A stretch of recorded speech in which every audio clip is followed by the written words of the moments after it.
బేసిక్‌గా ఈ రోజుల్లో ఇప్పుడు మనం సాయం చేస్తే ఇంకొక గంట తర్వాతో, 2 రోజుల తర్వాతే మర్చిపోవడం అనేది కామన్. బట్ 'ప్రభాస్' గారు ఎప్పుడో ఆయన కెరీర్ స్టార్టింగ్‌లో ఒక హిట్ ఇచ్చిన వ్యక్తికి ఫ్యామిలీని ఇంత ప్రొటెక్ట్ చేసుకుంటూ, సపోర్ట్ చేసుకుంటూ రావడం అనేది ఎలా అనిపిస్తుంది మీకు చూసినప్పుడు?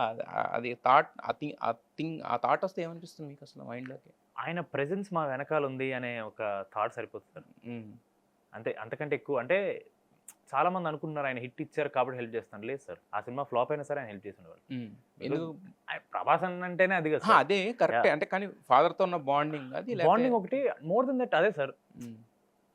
మనతో పనిచేసిన వాళ్ళు మన వాళ్ళు. హ్మ్. మన వాళ్ళకి మనం సపోర్ట్ లేకపోతే ఎందుకు అనే కైండ్ ఆఫ్ పర్సన్ ఆయన. హ్మ్.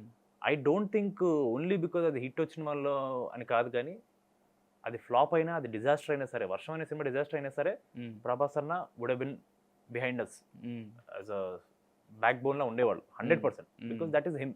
యెస్. అయితే ఇప్పుడు యాక్టర్‌గా మీరు రావాలనుకున్నారు, వచ్చారు. రకరకాల జోనర్స్ చేసుకుంటూ ఎళ్తున్నారు. బట్ కాకపోతే మీకు ప్రతి యాక్టర్‌కి ఏంటంటే ఒక చెక్ పాయింటో లేదా ఒక ఇన్‌స్పిరేషన్ అనేది ఉంటది. ఆయనలాగా లేతే అలాగా ఉండాలని చెప్పేసి.